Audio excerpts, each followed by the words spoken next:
तो आज जो टॉपिक हम स्टार्ट कर रहे हैं वो है refraction of light through prism. ठीक है, चलिए।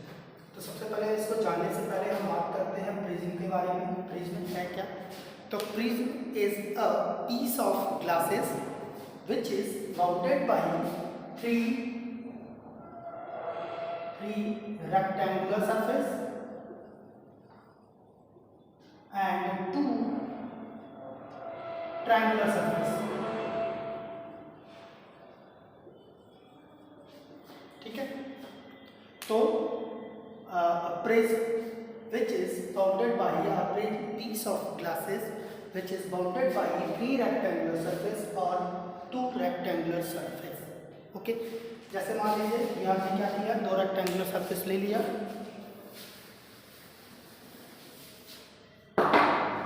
यहाँ देखिए, जैसे कि आपका एक सरफेस ये है ट्रायंगल एंड एक ट्रायंगल आपका ये है।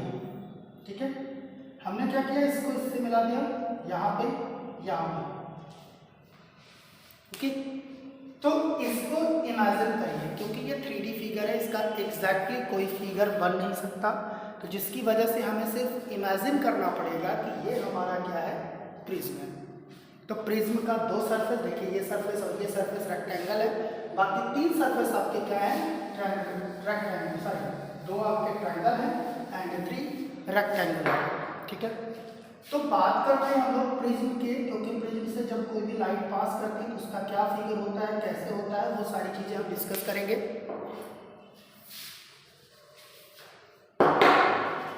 ठीक है, क्योंकि जब भी हम बात करते हैं, जैसे मान लो यही आपका, ये क्या है, एक क्यूबाइड है। इस क्यूबाइड में क्या है, ये आपका दो सरफेस आपके क्या है, स्क्वायर्ड है एंड इसके चार सरफेस आपके क्या है, रेक्टेंगल है। जैसे देखो 1 2 3 4 एंड 5। तो 5 इसका जो, सॉरी 1 2 3 4 सरफेस आपके क्या रेक्टेंगल है एंड दो सरफेस आपके क्या है, स्क्वायर है। ठीक है, चलिए, तो मान लीजिए ये जो सरफेस है ये क्या है आपका, इंक्लाइंड प्लेन है। ठीक है, ये जो सरफेस है वो क्या है आपका, इंक्लाइंड है। अब इंक्लाइंड है, यहाँ पर हम क्या करेंगे, जैसे मान लीजिए इस पॉइंट पर हमें फोकस्ड करना है लाइट को।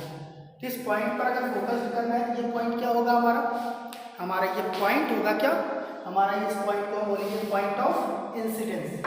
तो पॉइंट ऑफ इंसिडेंस में जब कोई लाइन होती है, यहाँ पर वो लाइन क्या होती है, नॉर्मल होती है, और नॉर्मल हमेशा क्या डिग्री बनाती है, परपेंडिकुलर लाइन बनाती है। क्योंकि हमेशा पॉइंट ऑफ इंसिडेंस में लाइन क्या होती है, नॉर्मल हो गया। ठीक है, हम क्या करेंगे, एक लाइन को पास कराएंगे।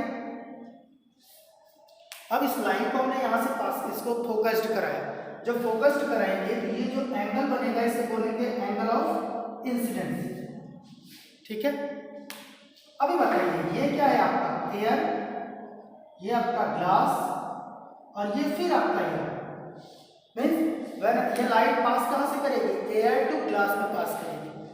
तो आपको रीजन मालूम है, आपको ये भी मालूम है क्या, आपने रिफ्रैक्शन में पढ़ा था, when a light passing from rare to denser after refraction they bend towards the normal. ये नॉर्मल की तरफ झुक जाती है। तो यहाँ पे देखो ये क्या करेगी, यहाँ से बेंड कर जाएगी, यहाँ से बेंड कर गई। अब बेंड करने के बाद ये यहाँ पे फोकस होगी। ठीक है, इस रेस को ऐसे सीधे निकल जाना चाहिए था, बस ऐसे सीधे ना निकल करके यहाँ से ये बेंड होगी। अब इस रेस को आगे ऐसे बढ़ जाना चाहिए था, बट यहाँ से मीडियम चेंज हो जा रहा है। मीडियम जब चेंज हो जा रहा है तो यहाँ पर मीडियम क्या हो जाएगा, ग्लास टू एयर। ठीक है, तो when a light passing from glass to air after refraction, या when a light passing from denser to air after refraction they bend away from the normal. ये नॉर्मल से दूर हो जाएंगे। तो यहाँ जो एंगल बनेगा इसे बोलेंगे एंगल ऑफ रिफ्रैक्शन, और यहाँ जो एंगल बनेगा इसे बोलेंगे एंगल ऑफ इमर्जेंस। और ये जो एंगल है इसको ऑलवेज हम कहते हैं क्या, एंगल ऑफ प्रिज्म।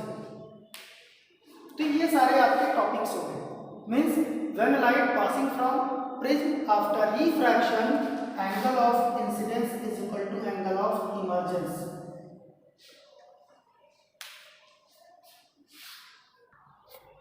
देखिए यहाँ पर ये एंगल ऑफ प्रिज्म, ये I angle of incidence, R angle of refraction, E angle of emergency. ये आपके टॉपिक्स हो गए।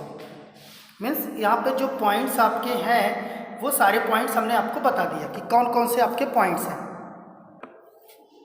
ठीक है, नेक्स्ट अभी बताइए, अगर हम इस लाइन को पीछे बैकवर्ड डायरेक्शन में अगर इसको थोड़ा सा बढ़ाएं तो ये क्या करेगा, इस लाइन को कट करेगा। जहां पे कट करेगा वो पॉइंट अगर हम डी सपोज कर लें तो इस डी को हम क्या बोलते हैं, एंगल ऑफ डेविएशन। तो where D is equal to हो जाएगा एंगल ऑफ डेविएशन।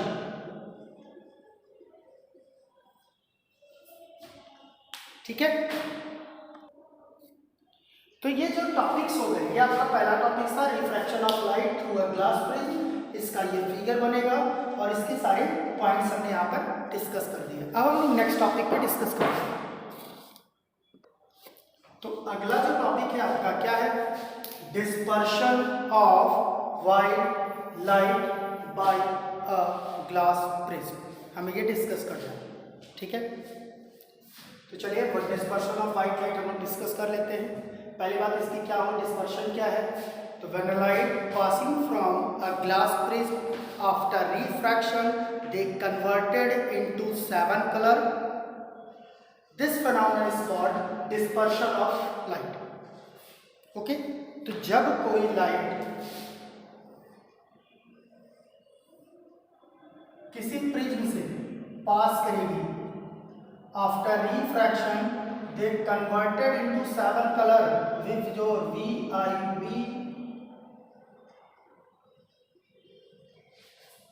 वी से वायलेट, ठीक है, ई से इंडिगो, बी से blue, green, yellow, orange and red.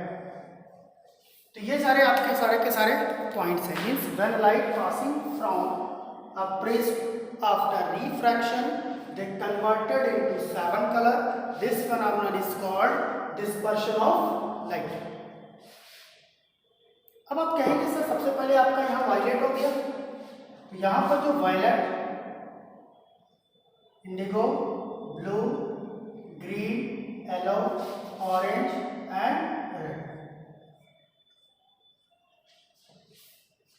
ये कुछ इस सीक्वेंस में होता है। कहने का मतलब ये हो गया कि सबसे कम आपका क्या वेवलेंथ सबसे कम।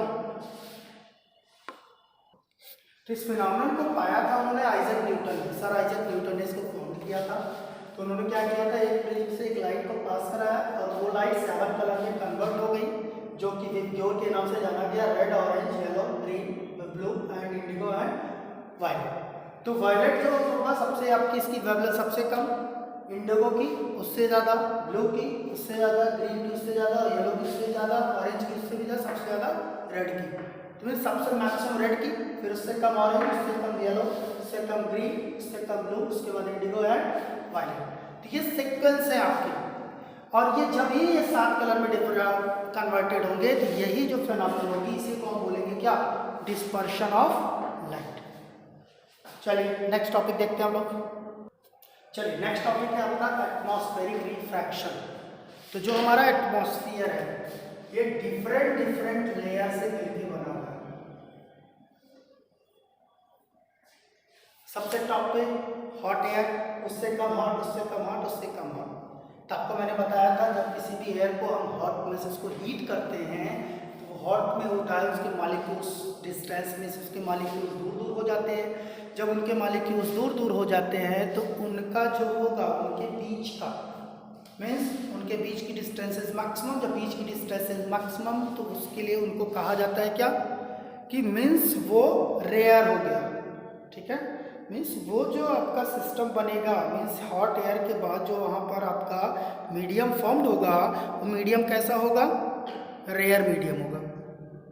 ठीक है, चलिए मीन्स आपका जो डेंस मीडियम है, मीन्स यहाँ से अगर इस डायरेक्शन में हम आए तो जो आपका मीडियम वो रेयर टू टेंशन मिलेगा। ठीक है, इसलिए जब भी हम रूम में कूलर एसी लगाते हैं हमेशा टॉप लेयर पे लगाते हैं। क्यों? एग्जॉस्टर जब लगता है तो हमेशा टॉप वॉल के जो बिल्डिंग के मतलब टॉप वॉल पे लगता है रूम के, मीन्स रूम की जो टॉप वॉल मीन्स रूम का जो टॉप मतलब आपका जो रूफ है उसके आसपास आपका लगता है। क्यों? क्योंकि हॉट एयर वहाँ पर मैक्सिमम प्रेजेंस रहेगी, जो कि एग्जॉस्टर जो होगा वो उसको क्या करेगा, वो बाहर की तरफ थ्रो कर देगा। ठीक है, मीन्स टॉप लेयर पे आपके hot air and bottom layer पे आपकी कोल्ड एयर मैक्सिमम प्रेजेंस रहते हैं कंपैरेटिवली। ओके, तो कहने का मतलब ये हो गया कि यहाँ पर अगर मान लीजिए इसको ना भी समझे तो ये जान लीजिएगा कि यहाँ पर जो डिफरेंसेस होते हैं मीन्स इनके जो क्या बोलते हैं इसके जो लेयर्स होते हैं एटमॉस्फेयर के, इनके जो मीडियम्स होते हैं वो डिफरेंट होते हैं।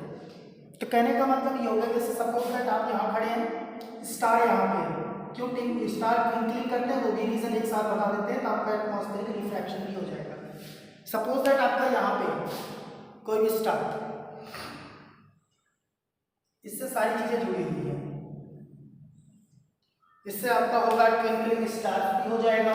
उसके बाद आपका ये भी हो जाएगा कि the star seems higher than the actually area, means वो जो होते हैं जो आपके स्टार्स होते हैं जहां पर रहते हैं उसके कंपैरेटिव अलग नजर आएंगे। ठीक है, चलिए जैसा मान लीजिए स्टार है, यहाँ से रेंज चलिए आपका नॉर्मल बना, नॉर्मल पे थोड़ा बेंड हुए। ठीक है, फिर यहाँ देखिए ये रेयर हो गया ना बेटा, ये आपका रेयर, ये डेंसर, फिर ये रेयर, फिर ये डेंसर, फिर ये रेयर, ये डेंसर, फिर ये रेयर, ये डेंसर, फिर ये रेयर, ये डेंसर। इसका मतलब रेयर डेंसर आपका बना रहेगा कंपैरेटिवली। तो कहने का मतलब ये होगा कि आपकी जो लाइट होगी उसका रिफ्रैक्शन होगा, रिफ्रैक्शन कंटिन्यूअसली हर लेयर पे होगा। जब कंटिन्यूअसली हर लेयर पे होगा तो इसे ही बोलते हैं क्या, एटमॉस्फेरिक रिफ्रैक्शन। मींस एटमॉस्फेयर के लेयर्स की वजह से होने वाले रिफ्रैक्शंस जो होंगे वो कहलाएंगे आपके एटमॉस्फेरिक रिफ्रैक्शन। और इसी टॉपिक से रिलेटेड है कि वो आपका जो स्टार होता है वो ट्विंकलिंग क्यों करता है, तो वो भी हम डिस्कस कर देते हैं। जैसे मान लीजिए यहाँ से स्टार्ट किया तो ये क्या करेगा, इसको सीधे निकल जाना चाहिए था यहाँ पे ऐसे, बट ये सीधे ना निकल करके ये बेंड कर जाएगा। जब बेंड करेगा तो ये और बेंड होगा यहाँ पे, क्योंकि यहाँ पे नॉर्मल, फिर यहाँ पर जब फोकस होगा तो फिर rare to denser, rare to denser means और बेंड होगा, और बेंड होते होते यहाँ पर जब आप खड़े रहेंगे तो ये स्टार आपको कहाँ नजर आएगा, यहाँ पे नजर आएगा। मीन्स जहाँ पर आपकी स्टार की पोजीशन होगी उसके अलावा वो स्टार आपको हायर पोजीशन पे नजर आएगा। फिर से एक बार देख लीजिए, मैंने आपसे क्या कहा, मान लीजिए यहाँ पर आपका स्टार है, यहाँ पे डिफरेंट लेयर है, स्टार आपका यहाँ पे, यहाँ से एक रेंज चली, आप यहाँ खड़े हैं,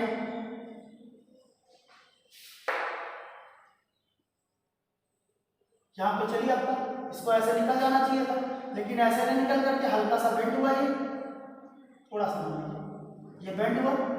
अब यहाँ पे परचो, अब इसको ऐसे सीधे निकल जाना चाहिए था, लेकिन ये सीधे ना निकल करके थोड़ा सा बेंड हुआ।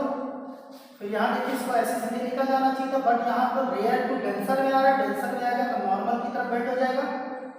फिर यहाँ पे फिर इसको इस तरह निकल जाना चाहिए, लेकिन ये इस डायरेक्शन में आएगा, ये डॉटेड लाइन से ज़्यादा समझ में आएगा। चलिए ठीक, अब देखिए यहाँ पे आया, इसको ऐसे डॉटेड आगे निकल जाना चाहिए था, बट ये आगे ना निकल करके ये और बेंड हो जाएगा। मीन्स आप जब यहाँ खड़े रहेंगे तो आपको ऐसे दिखाई देगा, और जब आपको दिखाई देगा तो इसको आप एग्जैक्टली देखेंगे तो आपको स्टार यहाँ नजर आएगा। मीन्स जो स्टार यहाँ है वो आपका बेंड होते होते होते होते होते इतना रिफ्रैक्ट हो जाएगा वो स्टार यहाँ ना दिख करके यहाँ दिखेगा। समझ में आ रहा है? इसलिए आपका जो सन होता है, जो आपका स्टार्स होते हैं वो एक्चुअली डिस्टेंस से मैक्सिमम डिस्टेंस पे दिखाई देते हैं, मीन्स आपके नजदीक होते हुए भी आपको दूर दिखाई देते हैं। ठीक है, अब आपसे पूछा जाए ये स्टार ट्विंकलिंग क्यों करते हैं, क्योंकि देखिए आपको एक बार यहाँ से दिखाई देगा, जैसे एक बार बेंड हुआ, फिर बेंड हुआ, फिर बेंड हुआ, तो लेयर चेंज हो रहा है और कंटिन्यूअसली ये रिफ्रैक्ट हो रहा है, और कंटिन्यूअसली जब रिफ्रैक्ट होगा कंटिन्यूअसली लाइट भी चेंज हो रही है, उसकी डायरेक्शंस भी चेंज हो रही है। एक बार आपको ब्राइट दिखाई देगा, एक बार आपको एक बार ग्लो करेगा, एक बार आपको एकदम डार्कनेस दिखाई देगी स्टार में। तो एक बार ग्लो करता है, एक बार डार्कनेस आपको डार्क दिखाई देता है, जिसकी वजह से आपको लगता है कि वो ट्विंकलिंग कर रहे हैं। ठीक है, तो यहाँ पर स्टार्स क्यों ट्विंकलिंग करते हैं? एटमॉस्फेरिक रिफ्रैक्शन की वजह से ट्विंकलिंग करते हैं। ठीक है, इसी से रिलेटेड एक क्वेश्चन और है। क्या क्वेश्चन है कि जो आपका सनसेट होता है वो एडवांस सनसेट क्यों होता है और एडवांस सनराइज क्यों होता है? ठीक है, और डिले सनसेट होता है। इसका एक टॉपिक और है, क्या है? Advance sunset and advance sunrise and delay sunset. तो नेक्स्ट जो टॉपिक है वो है advance sunrise and delay sunset. ठीक है, चलिए इसी का रीजन हम बता देंगे। कैसे? मान लो ये आपका अर्थ है, आप यहाँ खड़े हैं, सन यहाँ है, सन यहाँ है सपोज दैट। अब ये एटमॉस्फेरिक रिफ्रैक्शन की वजह से आपको ऐसे दिखाई देगा, आपको नजर आएगा कि ये सन यहाँ है। अभी जस्ट जो बताया था मैंने यहाँ पे, ये देखो ये वाला, यहाँ देखो रिफ्रैक्ट, यहाँ सन था, यहाँ रिफ्रैक्ट होकर के स्टार ये आपको यहाँ दिखेगा। सेम कंडीशन दी गई है। तो ये आपका सन यहाँ होता है सुबह के टाइम, मॉर्निंग के टाइम, मॉर्निंग के टाइम यहाँ रहता है, बट एटमॉस्फेरिक रिफ्रैक्शन की वजह से आपको पहले ही दिख जाता है। सेम कंडीशन सनसेट का भी होता है, सनसेट यहां तक आ जाता है, बट आपको सनसेट हो चुका होता है तब भी आपको सन दिखाई देता है, क्योंकि ये रिफ्रैक्ट होकर के ऐसे दिखाई देता है और आपको नजर आता है कि यहाँ है सन। ठीक है, तो यहाँ पर सन मतलब मॉर्निंग आपका 2 मिनट 2.5 मिनट पहले ही हो जाता है, मतलब पहले ही आपको दिख जाता है, 2-2.5 मिनट आपको बाद में भी दिखता है। मीन्स कहने का मतलब हो गया कम से कम 5 से 6 मिनट आप सन को मैक्सिमम देख पाते हैं एक दिन में। तो एडवांस सनराइज और डिले सनसेट क्यों होता है? ये एटमॉस्फेरिक रिफ्रैक्शन की वजह से होता है, क्योंकि एटमॉस्फेरिक रिफ्रैक्शन की वजह से मैंने आपको दिखाया था। एटमॉस्फेरिक रिफ्रैक्शन की वजह से क्या क्या होता है? स्टार ट्विंकलिंग करते हैं, अपने हाइट के कंपैरेटिवली मैक्सिमम हाइट पे आपको दिखाई देते हैं। दूसरा, सन राइज जो होता है वो एडवांस में पहले ही हो जाता है और सनसेट देर तक होता है। समझ में आ रही चीजें? चलिए अब इसके आगे हम लोग बात करते हैं स्कैटरिंग ऑफ लाइट के बारे में। तो मैंने बताया आपको स्कैटरिंग ऑफ लाइट के बारे में बात कर रही थी। ठीक है, तो स्कैटरिंग ऑफ लाइट क्या है? The reflection of light from an object in all directions is called scattering of light. जैसे किसी भी ऑब्जेक्ट से किसी भी लाइट का रिफ्लेक्ट होकर के डिफरेंट डायरेक्शन में फैल जाना, यही कहलाता है आपका स्कैटरिंग ऑफ लाइट। ठीक है, तो स्कैटरिंग ऑफ लाइट कि जैसे किसी भी लाइट का रिफ्लेक्शन होगा और रिफ्लेक्शन होने के बाद वो सभी डायरेक्शंस में क्या हो जाए? स्प्रेड हो जाए, सभी डायरेक्शंस में वो फैल जाए, तो वो आपका कहलाता है क्या? स्कैटरिंग ऑफ लाइट के बारे में बात करते हैं। और स्कैटरिंग ऑफ लाइट डिपेंड करता है स्कैटरिंग पार्टिकल पर और उसके वेवलेंथ पर। ठीक है, तो स्कैटरिंग ऑफ लाइट के डायरेक्टली प्रोपोर्शनल होता है, स्कैटर्ड को अगर हम यस से डिनोट करें तो, और इसके इनडायरेक्टली होता है। कहने का मतलब ये हो गया कि जिसकी साइज जितनी ज्यादा होगी वो उतनी ही लाइट को स्कैटर्ड करेगा, और जिसकी वेवलेंथ जितनी ज़्यादा कम होगी, अगर यहाँ कम होगा तो स्कैटरिंग ज़्यादा होगी, अगर वेवलेंथ ज़्यादा होगा तो स्कैटरिंग कम होगी। तो इसका मतलब ये होगा कि वेवलेंथ वायलेट, इंडिगो और ब्लू की सबसे कम होती है। इसका मतलब वायलेट, इंडिगो और ब्लू की स्कैटरिंग सबसे ज़्यादा होगी। मीन्स अगर पूछा गया सबसे ज़्यादा स्कैटरिंग किसकी होगी तो आप कहेंगे किसकी? वायलेट की। ठीक है, तो वायलेट की जो स्कैटरिंग होती है वो अन्य कलर की कंपैरेटिवली मैक्सिमम होती है। अब एक क्वेश्चन बन गया, क्या क्वेश्चन बन गया? Why the colour of the sky is blue? किसी भी स्काई का कलर, किसी भी का एक ही तो है, means why the colour of sky is blue, कि स्काई का कलर ब्लू क्यों है? तो ये स्कैटरिंग ऑफ लाइट की वजह से है। क्यों? क्योंकि आप ये जानते हैं, बताइए कि आपके जो एटमॉस्फेयर में क्या इतने बड़े बड़े पार्टिकल आपके ट्रैवल कर रहे हैं, या आपका स्विम कर रहे हैं, मतलब आपका आप फ्लाइट कर रहे हैं, तो वहाँ उड़ नहीं रहे बड़े बड़े पार्टिकल, वहाँ से जो पार्टिकल्स हैं वो बहुत ही स्मॉल साइज के, तो छोटे छोटे पार्टिकल्स वहाँ पर क्या कर रहे हैं? फ्लोट कर रहे हैं। छोटे छोटे पार्टिकल वहाँ पर ट्रेवल्ड कर रहा है। जब छोटे छोटे पार्टिकल वहां से हैं तो जब जिनकी साइज जितनी छोटी होगी वो उतनी ही स्कैटर्ड करेंगे। कहने का मतलब जिसकी वेवलेंथ कम होगी उसी को स्कैटर्ड कर पाएंगे। तो वो स्कैटर्ड करेंगे किसको? वायलेट को सबसे ज्यादा करेंगे, इंडिगो भी करेंगे, ब्लू को भी करेंगे, हो सकता है ग्रीन को भी करें, लेकिन हम इस तीनों को मानते। मान लीजिए ये तीनों क्या है, अगर इन तीनों को मिला दिया है तो अप्रॉक्स बोल रहे हैं, अप्रॉक्स में ये ब्लू कलर में नजर आएगा। किस में नजर आएगा? ब्लू कलर में। तो जब ये ब्लू कलर में नजर आएगा तो इसका मतलब जब स्काई आपका वहां पर जब हम उसको क्या करते हैं स्कैटर्ड, जो वहां पर एटमॉस्फेयर के जो मॉलिक्यूल्स होते हैं वो इन्हीं तीनों कलर को मैक्सिमम स्कैटर्ड करते हैं। जो मैक्सिमम स्कैटर्ड करेंगे मींस डिफरेंट डायरेक्शन में उसको स्प्रेड करते हैं।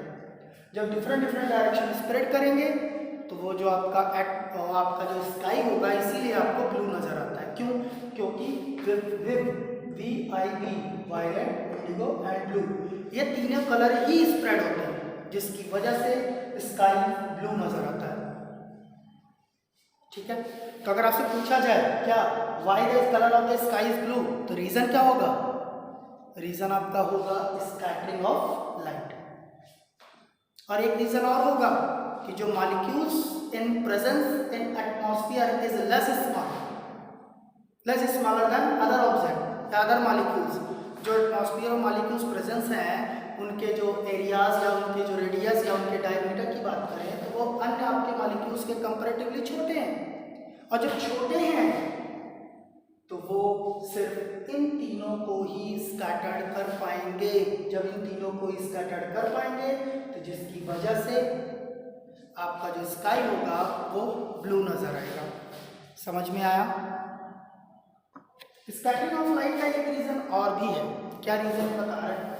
जैसे जब सन एराइज करता है या सन सेट करता है, सन जब आपका जब उगता है और जब डूबता है, तो जब उगता है और डूबता है दोनों में रीजन है।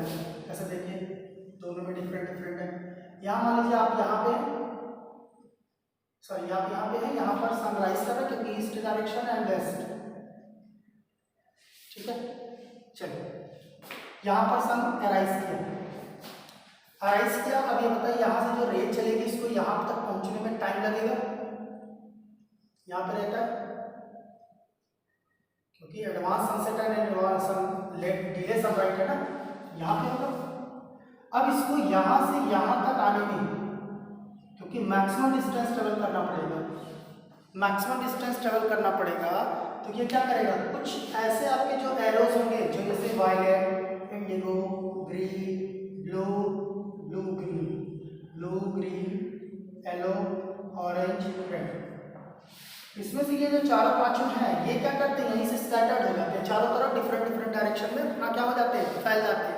बट रेड और ऑरेंज की वेवलेंथ ज्यादा होने की वजह से इसको बेंड कर पाना मुश्किल है। ये कम बेंड होते हैं, सबसे ज्यादा बेंड वायलेट होता है, सबसे कम रेड। तो जिसकी वजह से सूर्य जब सनराइज होता है तब भी आपको रेड कलर या ऑरेंज दिखता है। और यही रीजन है आपका सनसेट का भी। क्यों? क्योंकि सनसेट और सनराइज के टाइम पे ये जो डिस्टेंस है कंपैरेटिवली, जैसे मान लो इसको वर्टिकल इसको हॉरिजॉन्टल मान लो, आपका जो अर्थ है लगभग इसी टाइप का है, ये ऐसे।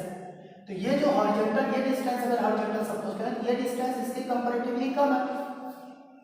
और यहाँ से लाइट इस डायरेक्शन में ऐसे आ रही है और यहाँ से भी ऐसे आ रही है, मींस बेंडिंग ऑफ लाइट। जो बेंडिंग ऑफ लाइट है तो यहाँ पर जो कलर्स होंगे वो आपके रेड और ऑरेंज ही आपके पास तक पहुंचेंगे। इसलिए जो कलर्स ऑफ सनराइज और सनसेट होता है वो रेडिश होता है या ऑरेंजिश होता है, मींस ऑरेंज कलर का या तो रेड कलर का होता है। ठीक है, नेक्स्ट आप कहेंगे सर मून में क्यों नहीं होता 12 मून? तो 12 मून बेटा इसलिए नहीं होता है क्योंकि यहाँ पर जो डिस्टेंस होती है परपेंडिकुलर होती है। और मैथ्स में आपने पढ़ा है perpendicular distance is the shortest distance, means जो परपेंडिकुलर डिस्टेंस होता है ये सबसे छोटी डिस्टेंस होती है। तो जब छोटी डिस्टेंस है तो इसको छोटी लेंथ भी ट्रैवल करना पड़ेगा। दूसरा रिफ्रैक्शन का रूल है। क्या रूल है?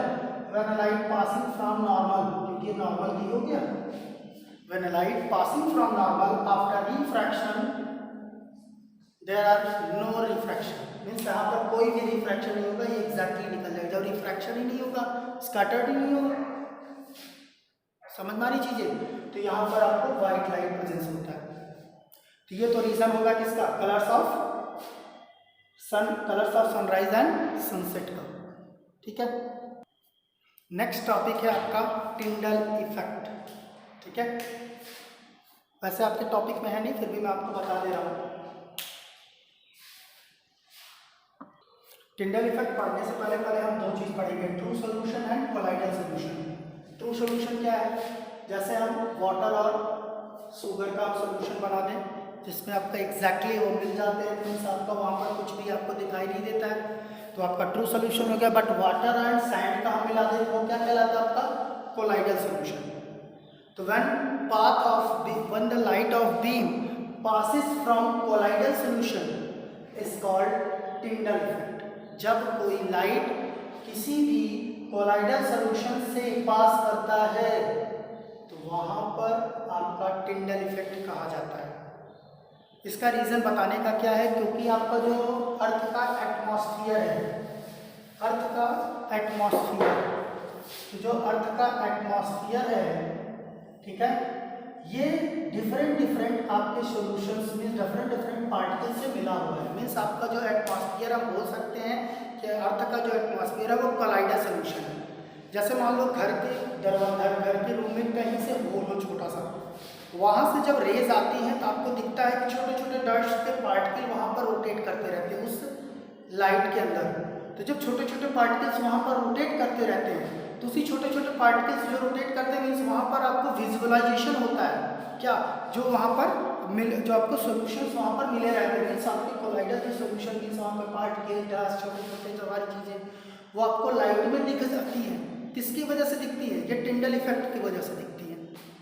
ठीक है, अब लास्ट टॉपिक है इस चैप्टर का, क्या, रेनबो। चलिए हमें पढ़ना है फॉर्मेशन ऑफ रेनबो। तो सबसे पहले हम क्या देखेंगे कि आपका ड्रॉप है, ठीक है। आप देखिए यहाँ से सनराइज आपका ड्रॉप कब बनेगा, जब बहुत ज़्यादा बारिश होगी।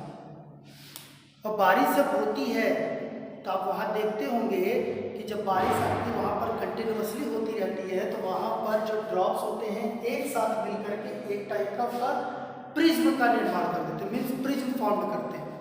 जब वो ड्रॉप्स एज लाइक प्रिज्म जब बिहेव करने लगते हैं तभी जाकर के आपका रेनबो फॉर्म होता है। सबसे पहले जब कोई सनलाइट यहाँ पर किसी भी टीनी ड्रॉप्स पर जब फोकस्ड होगी, सबसे पहले जैसे यहाँ पर इंसिडेंट हो रही है तो सबसे पहले ये जो आपका जो लाइट था सनलाइट, ये जो सनलाइट हुआ ये ड्रॉप पर क्या हुआ, फोकस्ड हुआ। जब ड्रॉप पर फोकस्ड हुआ तो सबसे पहले क्या हुआ, ये रिफ्रैक्ट हुआ, यहाँ से रिफ्रैक्शन हुआ। इसका रिफ्रैक्शन क्यों हुआ, क्योंकि इसको सीधे निकल जाना चाहिए था बट सीधे ना निकल करके बेंड कर दिया नॉर्मल की तरफ। तो इसका पहले रिफ्रैक्शन हुआ और रिफ्रैक्शन के साथ साथ इसका डिस्पर्शन भी हुआ, क्योंकि यह जो आपका टीनी ड्रॉप है ये हाईली मैग्नीफाइड है। मीन्स इसमें जो आपका जो मतलब मैक्सिमम आपके यहाँ पर क्या होता है, prism as a type prism वहाँ पर करता है। ठीक है, तो यहाँ पर जब भी लाइट फोकस हुई तो सबसे पहले ये रिफ्रैक्ट हुआ, रिफ्रैक्ट होने के बाद फिर क्या हुआ, डिस्पर्स्ड हुआ। देख रहे हो डिस्पर्स हुआ ना, डिस्पर्स होने के बाद यहाँ देखो डिफरेंट कलर में यहाँ पर डिस्पर्स हुआ। हमने रेड को दिखाया हुआ है, हाँ लास्ट वाला ये रेड, ठीक है। तो यहाँ पर डिस्पर्स हुआ, डिस्पर्स होने के बाद फिर क्या होगा, टोटल इंटरनल रिफ्लेक्शन हुआ। टोटल इंटरनल रिफ्लेक्शन वर्क नहीं हुआ, जिस मीडियम से आ रहा था उसी मीडियम में वापस हो गया। इसको आगे बढ़ जाना चाहिए था बट आगे ना बढ़ करके यहीं से टोटल इंटरनल रिफ्लेक्शन हो गया इसका। ठीक है, तो ये टोटल इंटरनल रिफ्लेक्शन हो गया। टोटल इंटरनल रिफ्लेक्शन होने के बाद ये रिफ्रैक्ट हुआ और रिफ्रैक्ट होने के बाद यहाँ पर आपका रेनबो फॉर्म हुआ। और ये रेनबो 7 कलर्स में था, red, orange, yellow, green, blue, indigo and violet. ठीक है, तो ये रेनबो हुआ। और ये टॉपिक कभी भी पूछा जा सकता है कि रेनबो में आपका स्टेप बाय स्टेप क्या क्या सीक्वेंस होता है। तो जैसे ये क्वेश्चन पूछ दिया गया, इसमें ये ऑप्शन जैसे कभी कोई ऑब्जेक्टिव क्वेश्चन में पूछा जाता है। अब इसी चारों सीक्वेंस को चेंज कर दिया, पहले pressure, refraction, disappears, total internal reflection, reflected, refracted, ठीक है। तो ये सारी चीजें चेंज की, लेकिन इसका जो सही सीक्वेंस है वो यही है, पहले रिफ्रैक्ट होता है, फिर डिस्पर्स होता है, फिर टोटल इंटरनल रिफ्लेक्शन होता है, फिर जाकर के रिफ्रैक्शन होता है, ठीक है। तो ये जो टॉपिक था आपका 10th का लास्ट टॉपिक का कंप्लीट हुआ, ठीक है। हाँ, आप कहेंगे सर ह्यूमन आई पढ़ा हुआ है, बट आपके ह्यूमन आई से रिलेटेड कोई भी टॉपिक आपसे पूछा नहीं जाएगा, कोई भी टॉपिक, ठीक है ना, क्योंकि वो रिड्यूस कर दिया गया है आपके टॉपिक से। तो जितना आपका चैप्टर था, कहने का मतलब ये हो गया, फिजिक्स का चैप्टर क्लोज, कंप्लीट हो गया फिजिक्स, ठीक है। बाकी आप पढ़िए, देखिए, नहीं आएगा जो भी चीज़ें स्कूल में आई है, ऑनलाइन क्लासेस भी होंगी, उसमें आप केवल रिवीजन होगा, ठीक है। और जो भी आपको नहीं समझ में आ रहा आप हमसे आके पूछिए, ठीक है। चलिए फिर मिलते हैं।